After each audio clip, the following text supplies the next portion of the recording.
and they love the Muslims now, but they'll never use Indian people. Just wouldn't. They just don't have the dangerous sound to them. It's always got to be. It's got to be the classic scene in the movie, you know. It's got to be the United Nations gathered around a table. Then on the big screen comes that terrorist announcement. The assistant runs in. Sir, it's a message from the terrorist Boris. And they switch on the screen. Pew! And then Boris comes on. Hello, United Nations. It is I, Boris. Boris Kablechnikov. I have placed bombs all over the world in major city. And if you don't pay me $1 billion, I will make world go kaboom. You've got 1 hour. That's Vidania. And they'd be like, oh, what are we gonna do? What are we gonna do? They'd be scrambling for the money. They'd be, oh, what are we gonna do? But never have an Indian guy doing that. Just wouldn't be the same. Assistant running into the room. Sir, it's the infamous terrorist Rajesh. They'd switch on the big screen, pew, and there he'd be.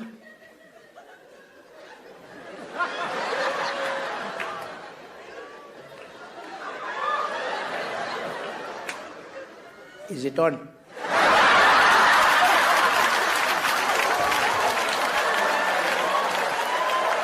Okay. Hello? Hello, UN. Hello, namaste. Namaste, how are you, uncle, auntie? Pleasure. My name is Rajesh, and I have placed bombs strategically all over the world. Now, if y'all don't pay me $1 billion US, I will proceed to make the entire world go kaboom. They'd be like, but Rajesh, we don't have money, Rajesh, we don't have money, it's the credit crunch. Okay, how much you got then?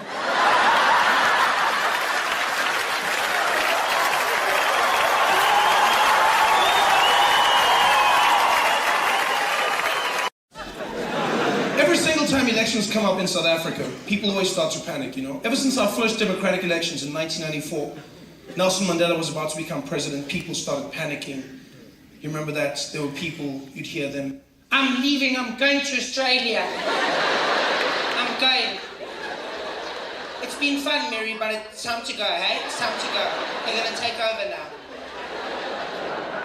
And then Mr. Mandela became president, and they all stayed. He's a wonderful man, wonderful man. If it wasn't for him, I would have left, hey? A wonderful man, yeah, he's really great. Next elections came, Thabo Mbeki was about to become president. People panicked again. I'm leaving, I'm going to Australia, I'm going. I swear, I'm leaving, Mary, hey? Now that Mandela's gone, you know they're gonna eat us. It's time to go, I'm going to Perth. And then Thabo became president, and once again, they all stayed. He left.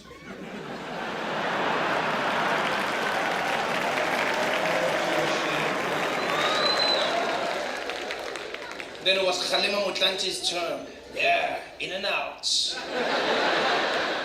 That was so cool. People panicked then, didn't they? I didn't even fight! I can't believe it. 1 minute I go to bed and Thabo Mbeki's president, and the next thing I wake up and we've got Mtlanthe. I can't believe it. I'm going to Australia, I'm going.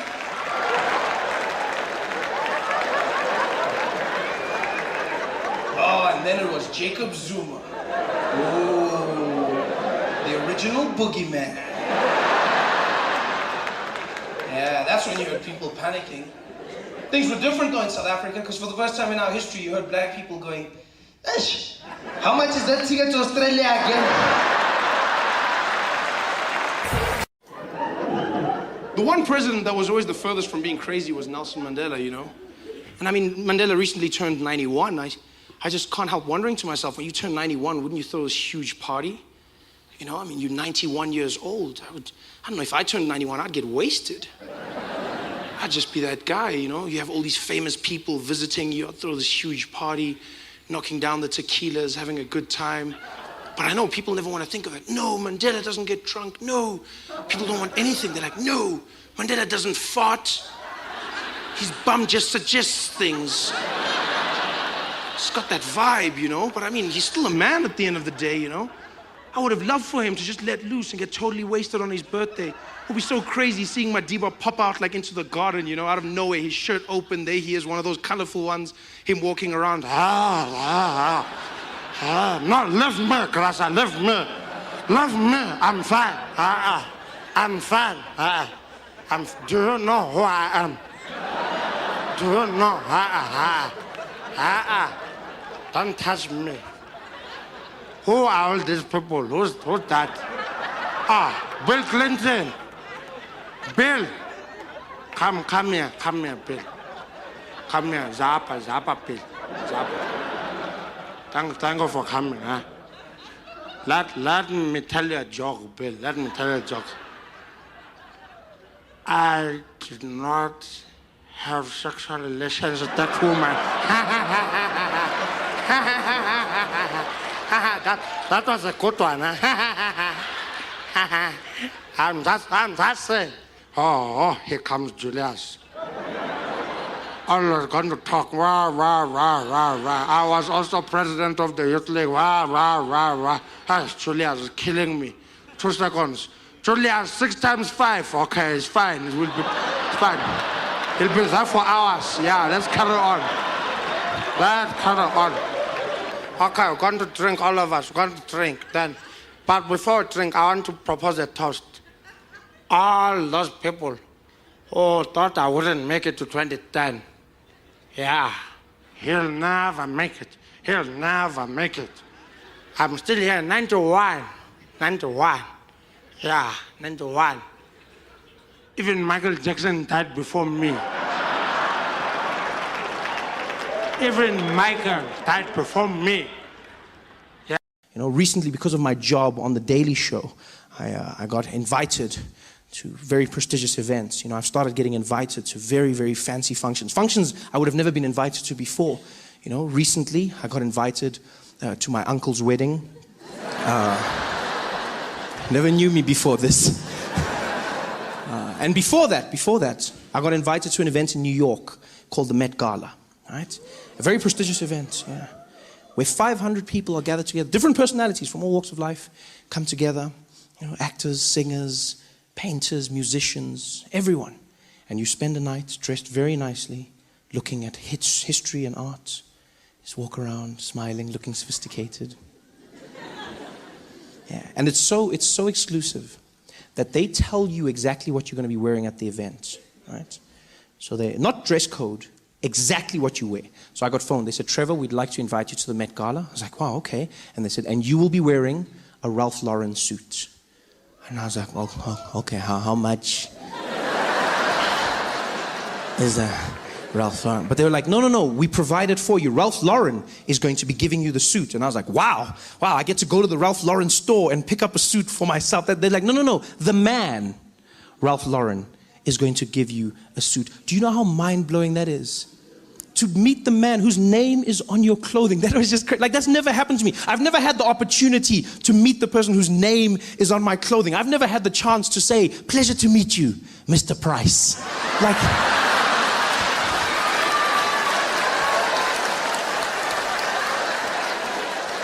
this is a new world for me. Here I am wearing his suit, invited to the Met Gala. And they tell you it's going to be a fun affair, you're going to have a great time. You get there, you eat with some people, you talk, you laugh, you walk the red carpet, which sounds like fun. You know, red carpets sound like fun. Walk down a carpet, people take pictures of you. Yeah, it's a lot more stress than it seems. Because you have to look perfect. I didn't know this. Like, you have to look perfect all the time. So, and they're so strict about it that they have a tent at the beginning of the red carpet that you don't see on TV. And in that tent, they prepare everybody. All the celebrities stand in the tent together, and then they make sure everyone's dress is perfect, everyone's hair, nothing is crumpled up, nothing, you know, and you stand there, and everyone's there together, which is really cool because you see all the celebrities like getting dressed basically, and you know everyone. They don't know you, but you know all of them.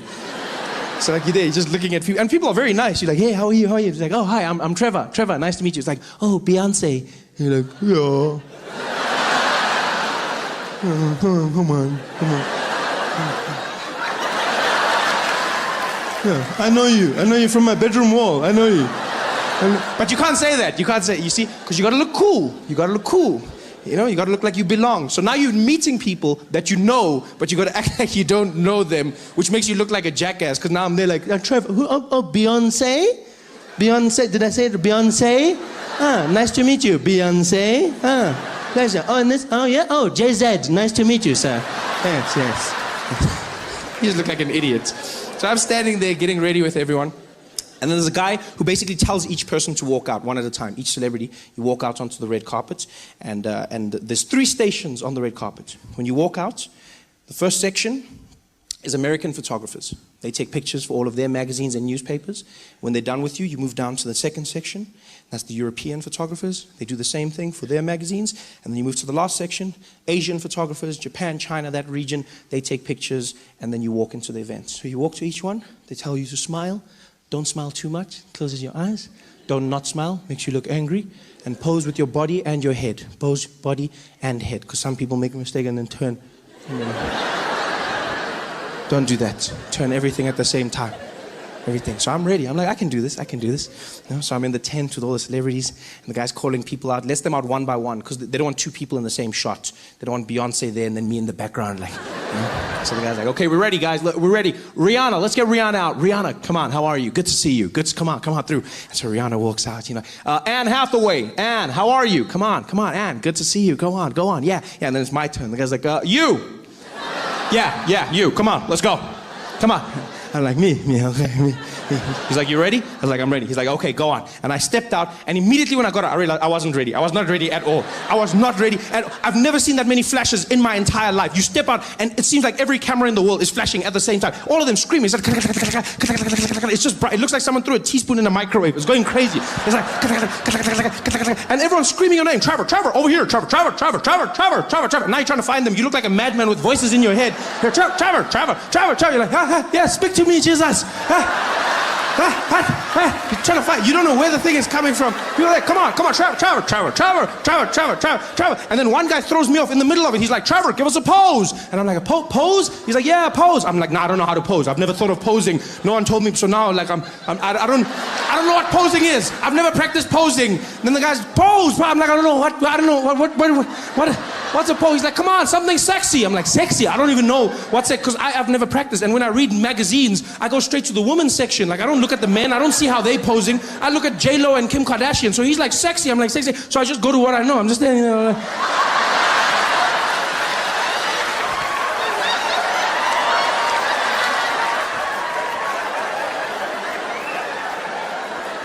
I was like, what the hell? Okay, stop that. Okay, that's good. Okay, go on. Good job. I was like, okay, that was stressful. So I moved down to the European section. You know, I'm getting there. I'm still stressed. The bright lights have got my eyes going. The next guys are there like, okay, Trevor, are you ready? I'm like, I'm ready. He's like, okay, all right, over here, Trevor. Some guys didn't know my name, though. I could hear that. Because one guy said Trevor, another guy said Trevor, then other guys were just like, Trevor. Yeah, but it's sort of like with a dog. Like, a dog doesn't really know its name. Like, if your dog's name's Spotty and you go, Spotty, it's like, huh? So I did the same thing. So, you know, they were like, Trevor. I'm sure there was one guy who hated me and he was like, never! And I was like, I didn't care. I was in the mix. I was posing. I was sexy. I was doing my thing. I was loving it. And the guy's like, okay, good job. Go on. And I walked down and I went to the Asian section. And I stood there and all the photographers were ready. And then they just looked at me. It was... I don't think you guys like... It was the weirdest, because it was like flashing, snapping, flashing, screaming, flashing, snapping, screaming, flashing, snapping, silence. I got there, and they just looked at me. And then they looked at each other, and they looked back at me. They looked at me the way you look at food that's just arrived at your table, but no one has ordered it. That's the way they looked at me. Like they were waiting for the menu, like for the waiter to come and be like, sorry, we didn't order. Did you order? Who ordered? No, we didn't order this. We ordered celebrities. We don't know what that is. No, we don't know. We didn't order. That's how they're looking at. Now I'm standing there. I'm already posing because I've been taught to do. Now I'm there doing nothing's getting them. Even these ones, nothing's working. They're just looking at me. And then, I don't know, like I panicked because I was embarrassed. I'm not gonna lie, I was embarrassed. No one's taking a picture. No one told me what to do if they don't take a picture. So instead of just walking away, I started making the sounds with my mouth. Just a defense mechanism, I guess. So I panicked, and then in the silence, I was just like, Trevor, Trevor, Trevor, Trevor, Trevor, Trevor, Trevor. And now they're just looking at me like, Trevor, good job. And I was like, nah. Hey there, thanks for watching. Now, all I need you to do is click on that little circle on your screen. Yeah, that one. Oh, yeah, just like that. Hold on. Yeah, click. Nice. That's why Jacob has been different, because a lot of people panic in South Africa. They panic, when it comes to our politicians because of this. They just don't understand them. Especially around election time. That's when you see the most panic in South Africa. It's always been the case. From our first democratic elections in 1994. Remember that? Nelson Mandela was about to become president. Most of the country was overjoyed. A few people were worried. You heard them whispering, I'm leaving. I'm going to Australia, Mary. I'm going. It's been fun, but it's time to go, hey? Because now they're going to take over. It's time to go. I'm leaving. I'm going to Australia. Then Nelson Mandela became president, and they all stayed. He's a wonderful man. Oh, he's such a wonderful... If it wasn't for him, I would have left, hey? Wonderful man. Oh, he's amazing, yeah. He's really great. I love him. He's amazing. You thought they were over it, but next elections, people panicked again. Thabo Mbeki, about to become president, people lost it. I'm leaving. I'm going to Australia, Mary. I'm going. This time I'm going. You know that now that Mandela's gone, they're going to eat us, hey? It's only a matter of time. I'm leaving. I'm going to Australia. But once again, Thabo became president, and they all stayed. He left. No, shame. No, shame. Then we had Kgalema Motlanthe. Wasn't that crazy? Kgalema Motlanthe. He's like our interim president. Didn't want to touch anything. He was that guy, eh? No one knew what to get of him. It was just like crazy. People lost their minds even worse. I can't believe it. I didn't even vote. What the hell? 1 minute I go to bed and Thabo Mbeki's our president. And the next thing you know, I wake up and we've got Kgalema Motlanthe. I can't believe it. I'm going to Australia. I'm going.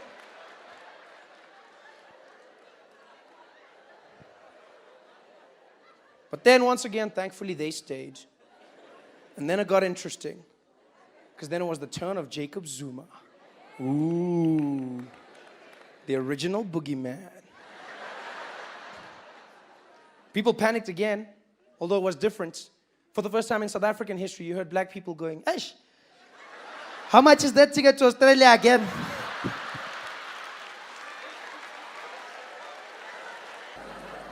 Jacob knew he had to go big or go home. He knew there was only one way from where he was, and that was down.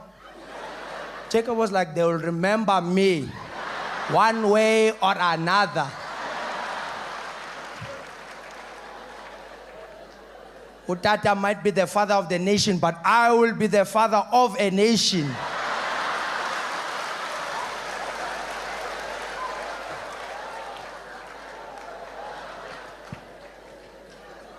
I wanted Jacob to be a madman. I wanted him to be totally crazy, I wanted him to not give a damn, walk into Parliament 4 hours late, his top undone, belly hanging out, walk in like nothing's wrong in the world. Everyone's been waiting for him running in, singing.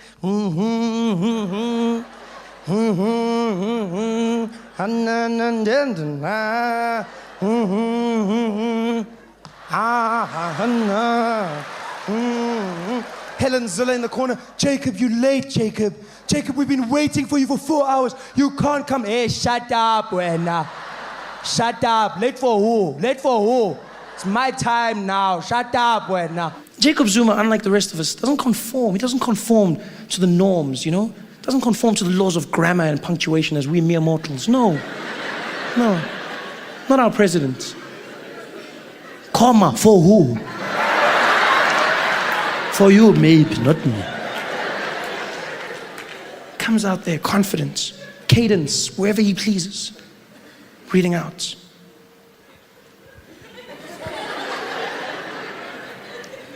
will have and always will be proud members of the ANC.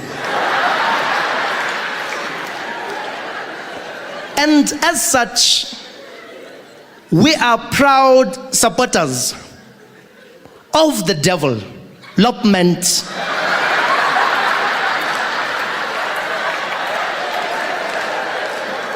of rural areas.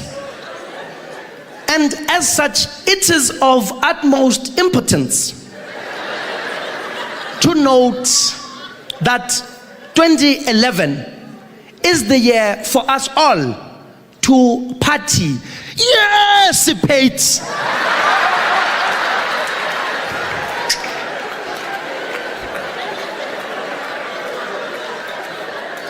And so forth. Let it not be a blame game. Let us understand that I, Jacob Zuma, am not a country on my own.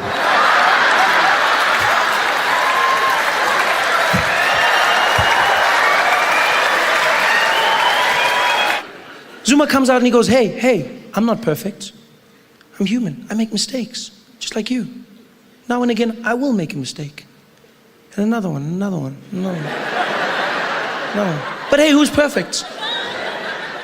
I look at Jacob Zuma and he strikes me as the kind of person who's on Facebook, you know? He's just got that vibe to him. No, you can see Facebook people. Some people look like Facebook people, some people don't.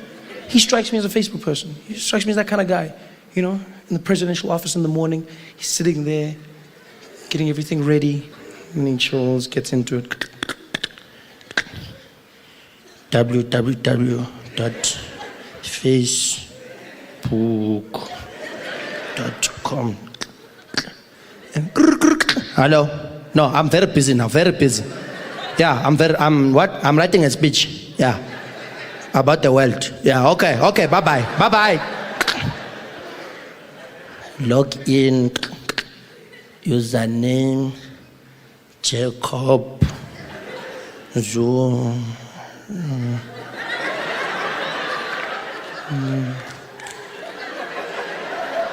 Zoom, yeah. Julius!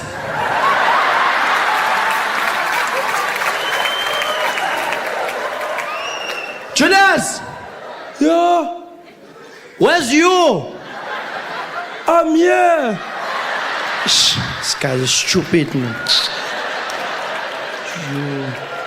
You Zuma. Log in. Status update. Jacob is feeling frisky. Send all the single ladies now put their hands up. Shmam, flick it up. No mention, an intention. Friend request, accept. Oh, hello, accept. Kim Jong, I accept. Gaddafi, accept. Hey, accept. Hey, Helen Zille, ignore. Never. Wants to see my photos, yeah. Coming here with, what's happening here? Julius, invitation. No, man, Julius, I don't want to be a vampire, man. Decline. This guy. What? Obvious, Team Jacob. Stupid question. Coming here with those things. Okay. Mbeki is online now. Okay. Check their status. Mbeki is an African. Comment. Mbeki is unemployed.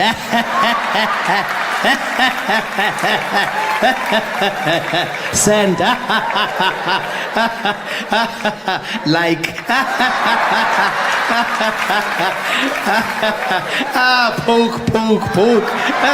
Super poke. That guy, man, what's happening here? Barak, still no response. This guy is not serious. He doesn't send Barak friend request all the time. Doesn't even message. Dear Barack, it's me, Jacob.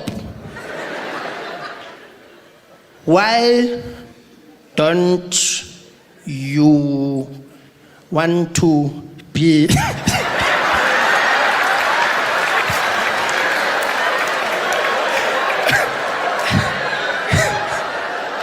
my friend? Huh? He looks like he could type that, eh? H-U-H, huh? For some reason, I feel like this is a great portrayal of Jacob. I feel like this seems like how he'd type on a keyboard. I've never seen him, but I don't know. I feel like, he seems like this kind of guy. But then it seems like a finger typer. Because I don't know, with standard 2, I don't think he's... No, I didn't mean it bad. Whoa, who was like, whoa? I'm just saying, because by saying whoa, you saying, Trevor, I disagree with you. I think it's pretty reasonable to assume that Jacob Zuma types like this. He's a 70 word per minute kind of guy. Is that, that's what you use. Although, mind you, what you're also saying is the guy who speaks like those who one, two, that guy, what you're saying is all of a sudden when he gets on a keyboard, then he goes from those wick, and then when he's on a keyboard, all of a sudden magically he's like, hey gang, how you guys doing? OMG, being president is super hard. Why is Helen Ziller always on my case? WTF, loser. And Greta said the funniest thing the other day, and I was like, LMFAO. He's super hilarious. Anyway, gotta go, gotta get back to work. Okay, smiley. No, he's that guy. He's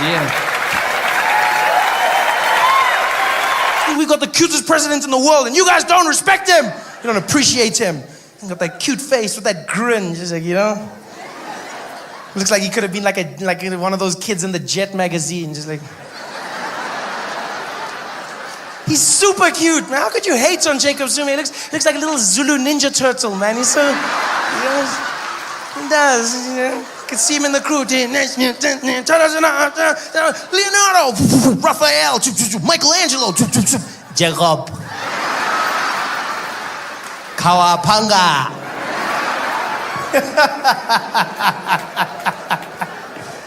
Oh, I miss Jacob so much. And you people were torturing while I was away. You were torturing him. How could you do that? Painting horrible pictures of Jacob Zuma. You guys are disgusting. The man, Jacob, on the mountain with the wind blowing through where he'd have hair. Just him, Jay-Z, and Mini-Me. Although it wasn't that mini though, you have to admit. No, it was a pretty solid picture. Well, not solid, but you know what I'm just saying, if it was me, I wouldn't have been offended by that, eh? I would have been there at the gallery every day, just posing and waiting for people. They'd be like, yeah, hello ladies, hello. Hello nice, hello. Take a picture there, take a picture. They must know.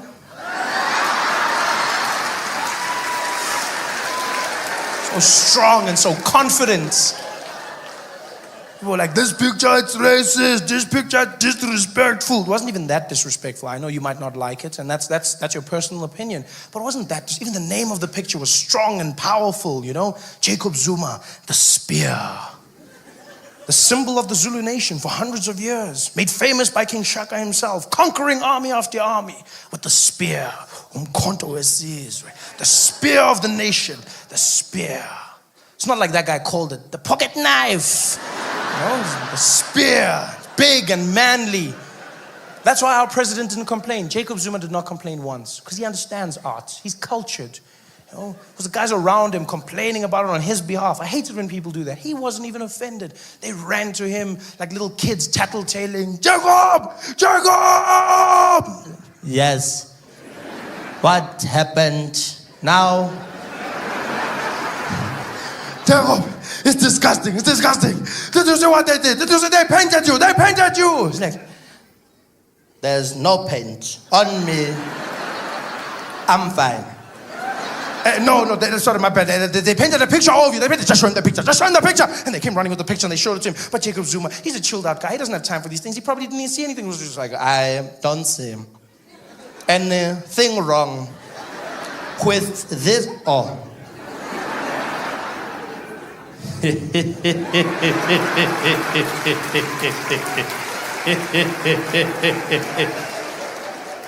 The giggling Casanova has no time for these trivial pursuits. I wouldn't be shocked if Jacob's having the time of his life right now in the presidential bedroom. He's found himself a new romantic game to play with the ladies. And you know he's romantic. I mean, that many kids, that many wives, he knows what it's about. You know?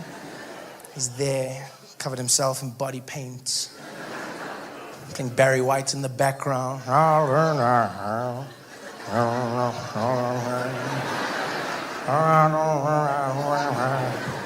Gets to the bedroom door looking all sexy. Looking in the door at his wife. Number 2. Are you ready for the spear? She's there like, ooh, I'm not ready. I'm not ready. And he's like, ready or not? Here I come. Jacob Zuma was in the balcony waving at everybody, you know, because elections are coming up, so you're going to see him everywhere now. Just there waving. Yeah, you're going to see him in the streets waving. You're going to see him at the rallies dancing. Yeah, he's going to be out shaking hands, kissing babies, mostly his babies, but still, vote for me. Because he knows he has to connect with the people. The ANC is having a tough time right now. This is one of the worst times in ANC history. Highest levels of corruption, lowest levels of service delivery. The ANC is just a shadow of its former self. Yeah. People in the ANC are disgusted by the ANC. They stand there like, ANC. Man. No, man, enough, man, no. Come on, ANC. They say this while looking in the mirror. Come on, ANC. Can do better, man. Come on, man. It's gotten bad. It's so bad, even Kgalema Motlanthe doesn't go anywhere with Jacob. Have you noticed this? Vice president, but you never see them together. Because Kgalema's like, I don't want that guy. Always tells Jacob's like, let's go, Kgalema. He's like, I'll meet you in front, go. No, ngizokuthola phambili, hamba wena, ngizokuthola phambili. It's gotten bad. Who do you vote for? Mampele Rampele. It's a fun name. Won't make me vote for you, though. Yes. Dr. Mampele. Used to date Steve Biko, so she knows about the struggle. She's intelligent, an elderly black woman. And she came out. She denounced the ANC. She said, the ANC is not what it used to be in this country. As black people, we need to stand up and realize that change is needed. Vote for Ahang, wait, and vote for change. And we're like, yeah, you go, girl. Well, then she made a big mistake. She challenged Jacob Zuma directly, head to head. But she used money as her platform. Big mistake. Never bring money up around Jacob, ever. No, because I don't know if you've noticed, our president never admits to money. There's always money around him, but it's never his. Always. Oh, it's the sheikh's money, it's the Gupta's money. It's never his money. He's always there like, no, it's not mine, it's not mine. It's not mine, it's not mine. I don't know, it's not mine, it's not mine. Yeah. Building a house for 250 million rand. Jacob, where the hell is that money coming from? I have a bond for 800,000 with FNB. I got 800,000, 250 million. That's not my problem. My calculator said it's fine. Mampele tried to challenge him. She came out one day. She said, Jacob Zuma has not declared his income as our president. He does not tell Parliament how much money he has. We want to know how much he has and how much he gets from other people. I will lead by example. I, as Mampele Rampele, have 55 million rand. Jacob, how much do you have? People were like, yeah, how much do you... Whoa. Come again? 55 million. Where did you get that money? It's like, I'm on the board of many companies. I work very hard. Yeah, even me, I work hard. But 55 million. How much overtime is that one?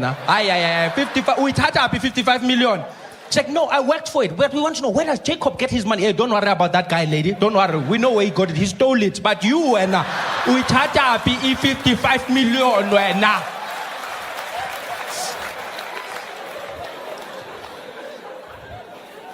don't know who to vote for anymore. Because you can't make jokes about Robert Mugabe in Zimbabwe. If you do this, then you get arrested and sent to prison for mocking the president, right?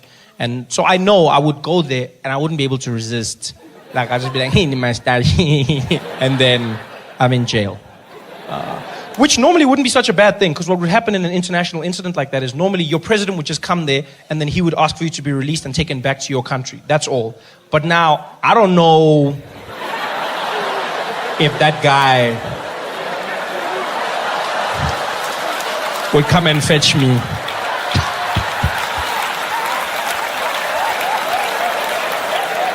I can see him sending Mugabe the email now. It's fine, Bob.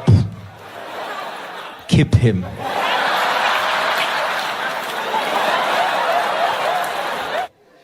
Jacob Zuma hasn't smiled in months. He was our laughing president. You guys remember that? Huh? He was that guy.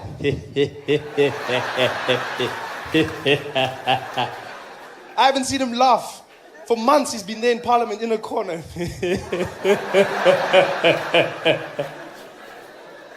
And the funniest thing is, he introduced us to Julius Malema. That's the craziest thing about this whole situation. It's a thin line between love and hate.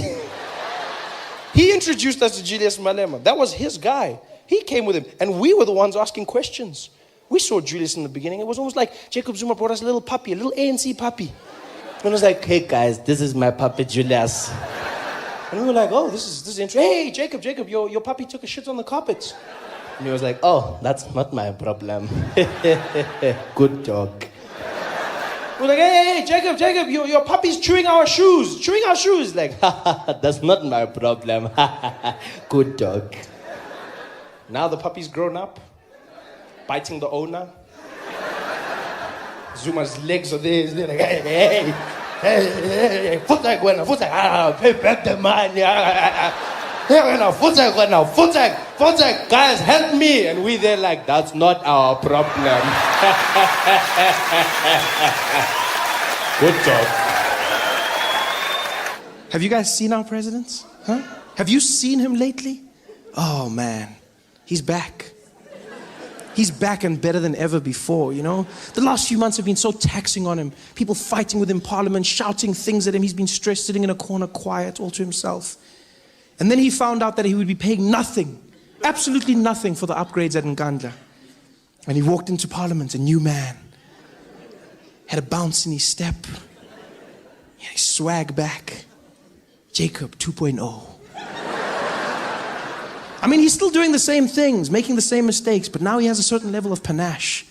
I saw him mess up a speech the other day, stumbled on a word like he always does. This time, though, he didn't frown, he didn't get stressed. He just worked through it. And here we can clearly see there are red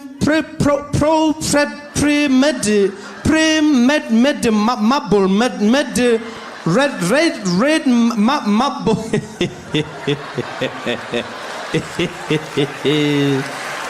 A marble red marble.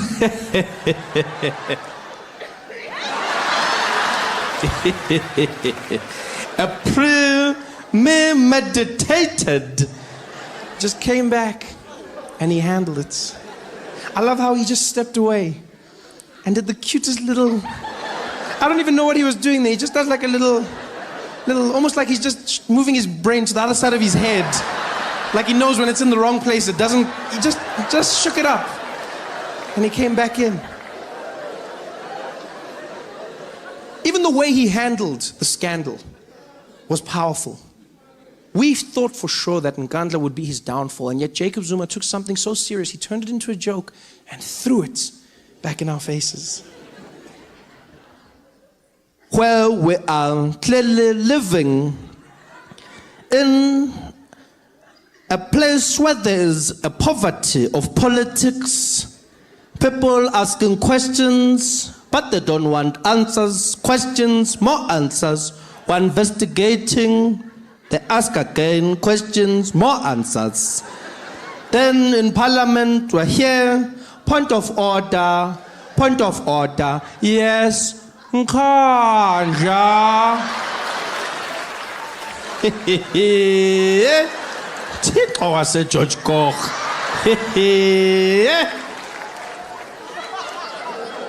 Who's this guy? Huh? He's just shrugging it off, evading, maneuvering. Never mind the Nkandla joke. I love the fact that he rolled his eyes. That blew my mind. I've never seen Jacob Zuma do that. He looked over and he was like, oh. When did Jacob Zuma start rolling his eyes? That's not something he does. Jacob Zuma doesn't roll his eyes, guys. Yeah, in fact, presidents don't roll their eyes. It's not a very presidential thing to do in parliament, to roll your eyes at the opposition. Even the most defiant rulers in the world don't roll their eyes. When the UN is telling the leader of North Korea to stop making nuclear weapons, you don't see Kim Jong-un going, oh, whatever. You don't roll your eyes. But Jacob Zuma did. And he did it in style. I want to know where he learned it, how he learned it. Has he been doing this for a while? Yeah, because rolling your eyes is part of an attitude. You don't just roll your eyes. If you roll your eyes, you got that sass, you bitchy, you know? Is he doing more than that? Now I see Jacob in a totally different light. Now I'm picturing him hanging out with the rest of the ANC comrades, chatting about these problems. President, they want to know where's the money, Mr. President. Where did the money go? And he's like, I'm in relicas. Over and over, they keep asking me. I mean, literally, I'm dying now. Like, can't they get over it? Like, that music guy, get a life already. Jeez, just because you hang with white chicks. I mean, please, whatever. Is that what he's doing? And if he is, where did he learn that? Where do you learn to roll your eyes at that age? That's what I want to know. It's not your friends. It's not your colleagues. It's probably your kids. Yeah, you learn bad habits at home. Jacob Zuma probably learned it from one of his children in the house. One of his daughters, maybe. She was going out for a night with her friends, caught her as she was leaving. Hey, Wentombazan, where are you going dressed like that? Dad, I told you, I'm going out with my friends. I'm going to a party. First of all, you are already in a party. Secondly, no daughter of mine will dress like that. Go and change. Oh, Dad, what are you doing? You're killing me. Come on, why are you doing this? I can dress however I want. I'm old enough. Hey, you will do as I say. As long as you are living under my roofs, which I have paid for with other people's monies, you will obey me. Go and change. Dad, come on, why are you doing this? Everyone else dresses like this. All the other kids do it. Are all the other kids my children? You never know. Eh? Don't come in this house with that DA attitude. Go and change now. Whatever.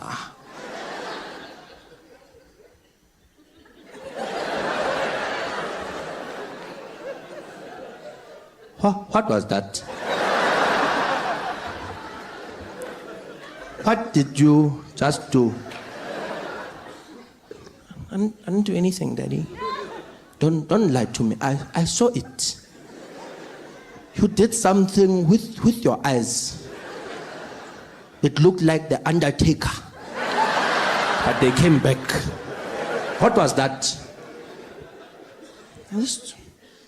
I just rolled my eyes, Dad. Girl, it made me feel so insignificant.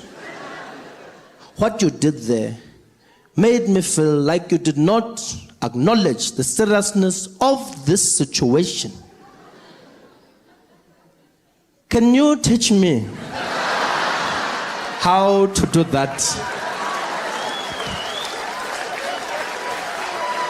Yeah, like, it's easy. Like, you just roll your eyes. If someone says something you don't like, then you're just like, whatever. Whatever. No, Dad, whoa, that's too much. That's too much. You just gotta loosen up, you know? Just be like, whatever. Whatever. I think I got it. No, you don't have it, Dad. You're rolling your head. You're supposed to roll your eyes. And my eyes are where? Exactly. And he was off. Ready to roll, baby. And he did.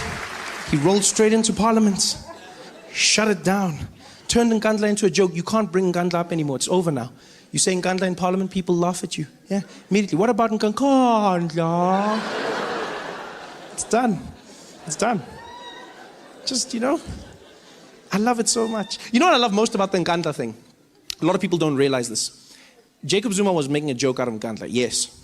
But what was more interesting to me is the fact that he was mocking Mmusi Maimane, the leader of the DA. A lot of people didn't pick this up. When he's doing the whole Nkandla, he's mocking Mmusi Maimane's Model C English accent. That's what he's doing. Jacob Zuma thinks that he speaks funny.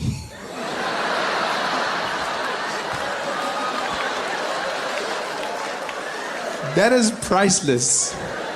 Jacob Zuma sits in Parliament watching Mmusi Maimane speak, and we'd like to know about the allocation of funds, more especially regarding the homestead at Nkandla, and whether, and he's like,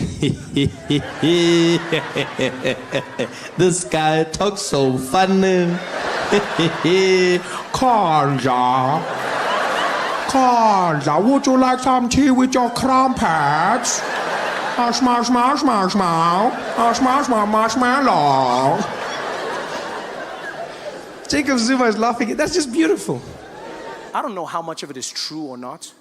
What I do know is, if Jacob Zuma was allowing the Guptas to control our country and choose our ministers, then it wasn't my president being corrupt to me. It was the Guptas telling him what to do. It's like Julius said, the Guptas were in his ear all along.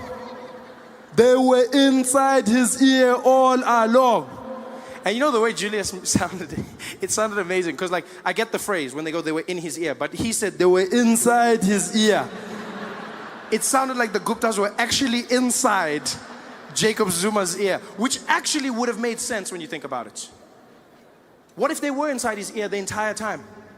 How do we know that every single time Jacob Zuma was speaking to us as a nation, he was actually telling us what the Guptas were saying to him? Like he had one of those earpieces that they have on those hidden camera shows, like he was there in Parliament, outside Parliament, there was a van with the Guptas sitting inside it. Hello, Jacob.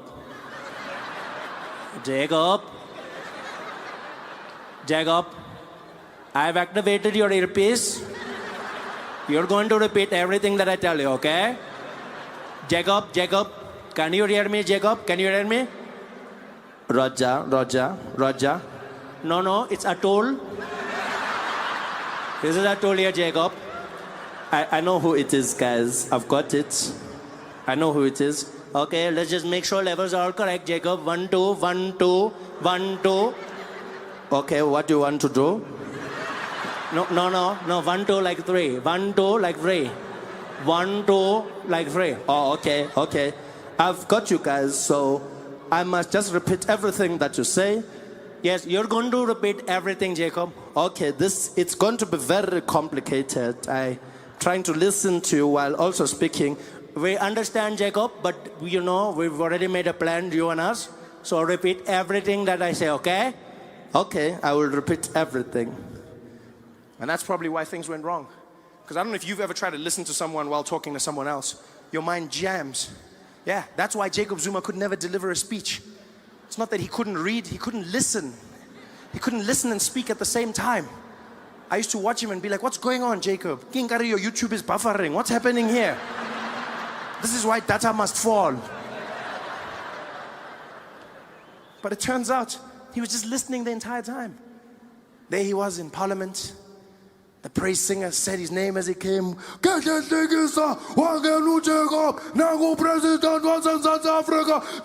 Zuma!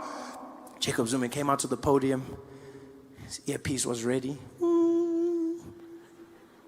Good evening, everybody. Good evening, everybody. Proud South Africans, and Indians especially, We are doing well in this country. We are doing well in this country, and also don't listen to the news. Don't listen to the newspaper. The newspapers, even though what they say is right sometimes. Also, there is no problem with the ANC. Also, there is no problems with the ANC. The membership is growing. We currently have 939,360,000. 939,000. No, 39 million. 39 million 60 and 62. No. 390 million 600. 390. No, I said 900 million 62,000. No, Jacob, you're missing the point. 100 million. No, Jacob, come on, man. Listen properly. Listen properly. Listen properly.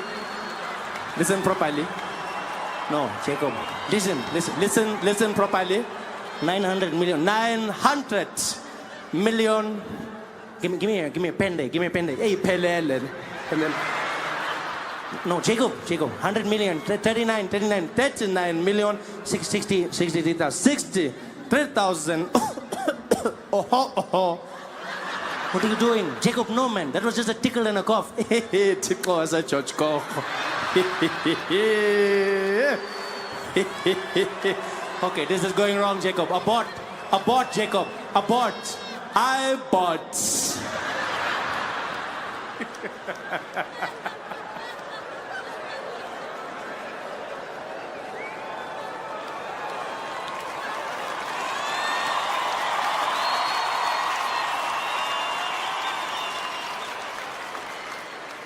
They were in his ear the entire time. I miss South Africa, man. I miss it. I watch Parliament now again. I went straight into it, watching the vote of no confidence. I was so stressed. I don't know about you, but I was so stressed. I was like, please, don't let Zuma go, please. Don't let Zuma go. My jokes, all of my jokes, please. And I get, if you liked Trump, voted for him, and you were happy with him, that also makes sense to me. But there were people who voted for him, and then when he did what he did, they were like, I can't believe he's doing this. I can't believe, well, I'm sorry, what can you not believe? Where have you been for the last ever? Huh? I didn't think that he would, you didn't think he would what? You didn't think it would what? Be him? There's no surprises with Donald Trump. That man didn't change, he didn't evolve, he is who he, what do you mean you're surprised? I just thought he would be a better president. Why? What gave you that inclination? The man is a cartoon villain. He looks like he belongs in an episode of Scooby-Doo. Like, he should be in that lineup. You know when the gang is trying to figure out who it is, and they've got them all lined up, and they're like, who is it, Scoob? Who do you think it is? And so like the guys are like, it's not me, I promise you that much. And it's like, I didn't do it, it wasn't me. And we're like, I'm innocent, so innocent. Some say the most innocent person who's ever lived. You'd be like, yo, nothing is that guy. Nothing about him doesn't scream villain. The hair, the face, the way he speaks. How did people vote for him? I don't get it. I really don't. I mean, I do. You know, I don't understand it. Maybe I don't understand it. Because I do know why people voted for Trump, right? It's the reason Americans vote for any president. You know, I've learned in this country, people love to vote for presidents who have a strange voice.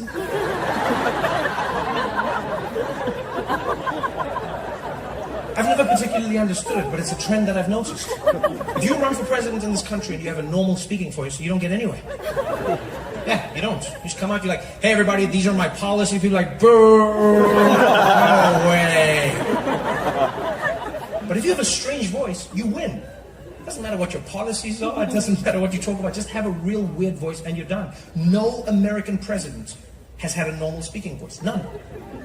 Go back as far as you want. From the very beginning of recordings of US presidents, there is none. None of them sound normal. I don't care how far back you go. John F. Kennedy, he didn't speak normally. He had a thing that he was going to do with his voice. I'm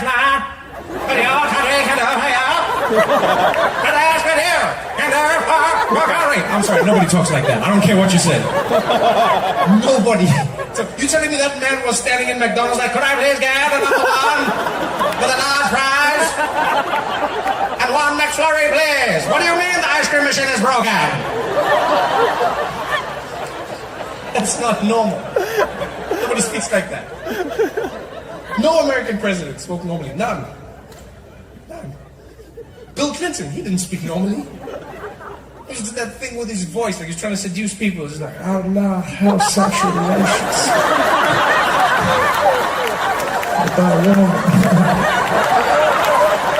That's not normal. Nobody speaks like that. Nobody. George Bush, he didn't speak normally. He did that weird thing where he was like speaking out of the side of his mouth, like, we're gonna find the people that did this. And then we're gonna blow up a totally different country. Fool me once. That's not normal. Nobody speaks like that. Nobody. Barack Obama, he didn't speak normally. He always did that thing where his voice sounded like it was buffering. As Americans, we're gonna try to get a faster internet. That's not normal. Joe Biden, he doesn't speak normally. He always does that weird mumbling thing. I don't even know what it is. Most important thing is the content and No, I'm serious. Come on, man. Come on. Let's find this Negroes and this pen in my husband, man. Come on. Oh, but I'm serious. Come on, man. What? But Trump was the weirdest voice. His voice had no rhyme or reason. That's what gets me. It's like I never know where it's going to be and why it's going to be there. Like, just even his intonation. Do you know how hard it was to figure out where to put the volume on my TV when he was giving a speech? Because you never knew. It was always high, it was low. You didn't know when it would happen. I would set the volume, put the remote control down. He would speak. And I know in this country, so many, and so many, and so many of them, there's so many have come. And I asked them, why are they sugar baby? Then they're a big booty little baby. And it's coming out of the shower. But it won't come out of the baby. So then, so strange. Sitting there at home trying to ride the volume like a terrible DJ. It wasn't normal. Sitting there the whole time. I had to like watch the whole with the remote in my hand. Just like, oh, not too loud, not too soft, not too loud, not too soft. Reminded me of when I'd be watching porn as a kid.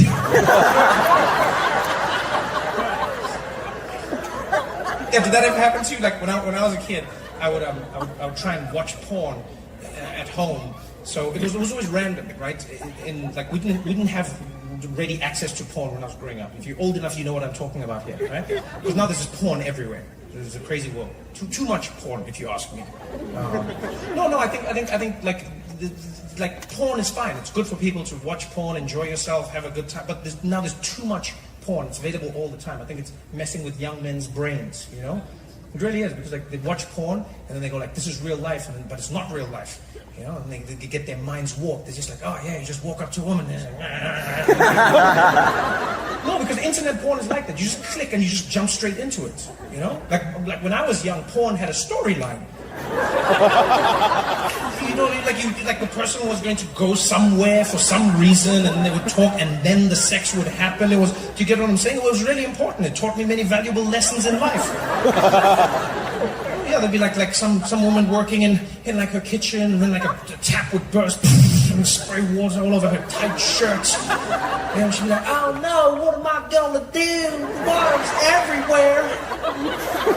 And the doorbell would ring, bing bong. I wonder who it could be. Come on in. The door would open. There'd be a plumber. Good afternoon, ma'am. I'm a plumber. And I'd be sitting at home like, wow, that's great customer service. How did you know? He would come in and he would fix everything. He'd be like, we're all done here, ma'am. Is there anything else I can do for you? She'd be like, well, now that you mention it. And then the music would start. And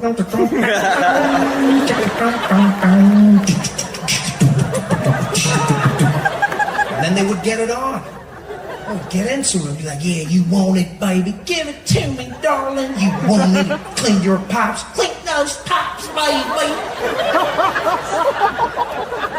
And that porn was healthy for me. It taught me lessons about life. It made me realize there was a story involved in meeting a woman and having sex. I would have to engage her. I'd have to speak to her. You know, I understood this. I realized that the music would set the mood. It also taught me about consent. Do you want it, baby? Give it to me, darling. Do you want it, baby? Give it to me, darling. Most importantly, it taught me if I wanted to have sex with a woman, I was going to need to get a job. Valuable lessons that are now lost. Because of this internet instant porn. You just click on a video, any video you want, anytime, it's ready. You just type in porn, anything. Any category as well. Type in porn, anal, bam, category. You could just jump into anal. Do you know how crazy that is? It's gonna be like your birthday or something, you know? And that's what I think is creating a lot of these kids, these young boys who are angry. They watch porn with no storyline, no context. The people don't talk to each other. It's just sex. And then they meet women in real life, and then they're like, and I'm like, what are you talking about? Like, why doesn't she like me?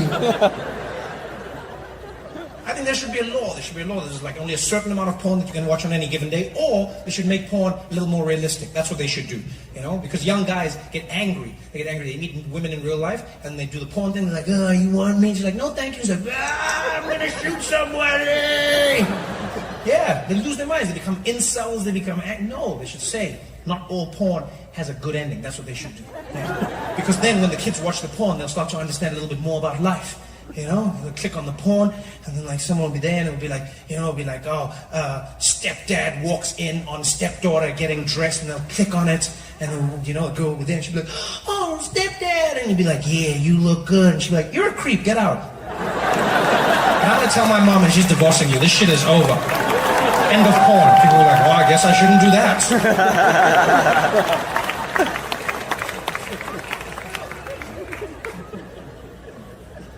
Always used to be. I used to love watching porn at home. It was always a treat as well. Because when I was growing up, there was no internet that you could just watch porn on. Right? And porn would sometimes come on TV in South Africa. It was really strange. Really strange. Like 3 times a year, they would randomly play porn on like national broadcast TV. But it would be at midnight, and they wouldn't advertise it. So in the TV guide, there would be a little book you would get at home that would tell you what was coming. But then it would be like 10 p.m. movie, and then it would be like midnight news, and then right after midnight it would be like to be announced. And to be announced could be anything. Yeah, it could be a replay of sports, it could be an old movie, and it could be porn. And every night, every weekend, I would sit there, little 12-year-old me, and watch a movie with my mom, and then it would be finally done, you know, and she'd fall asleep, and I'd be like, Mom, you gotta go to bed. She'd be like, oh, are we going? I'd be like, no, you go.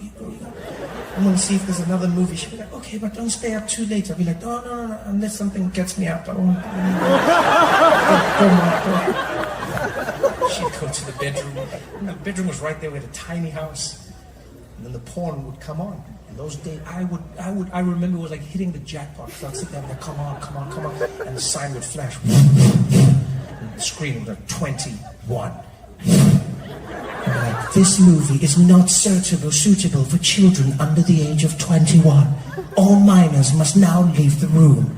And I'll be like, okay. I'm leaving.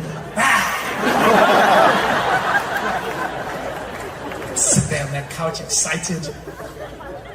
And for some reason, whoever made the porn back then also designed Donald Trump's voice, because you never knew what the volume was going to be. It would just randomly jump up and down. Like, you could never hear the dialogue. The dialogue was always too low. You'd be watching the movie and be like... Keep careful how it happens, Ryan. I'd be like, what?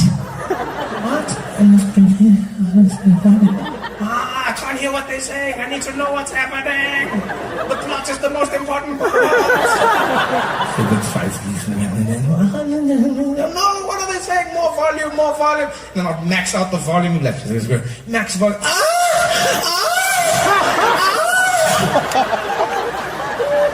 I changed the channel to National Geographic. My mom would come flying in the room. What's happening here, Trevor? What's happening here? I'll be like, oh, nothing, Mommy. I'll just be sitting there with a pillow on my lap. There's nothing, Mommy. What was that sound? I'll be like, it's the hyenas. They're fighting the lions. She'll be like, oh, okay. Oh, I thought it was something else. Okay. Don't stay up too late. I'll be like, no. Okay, good night, Mommy. Good night. And she'd leave. I'd be there, my heart pounding. It would just be me and Richard Attenborough. Just sitting in the room, that voice. The young boy sits in his room, having successfully evaded his mother's questions. The lies have worked, and he will live to fight another day. This is the circle of life. Yo, OC, you guys are having fun tonight, man. Thanks for coming out, guys. Stay safe out there. I appreciate you coming back. If you held on to the tickets, if you knew at the show, thank you so much for being here with us. Have a good night, y'all. Thank you.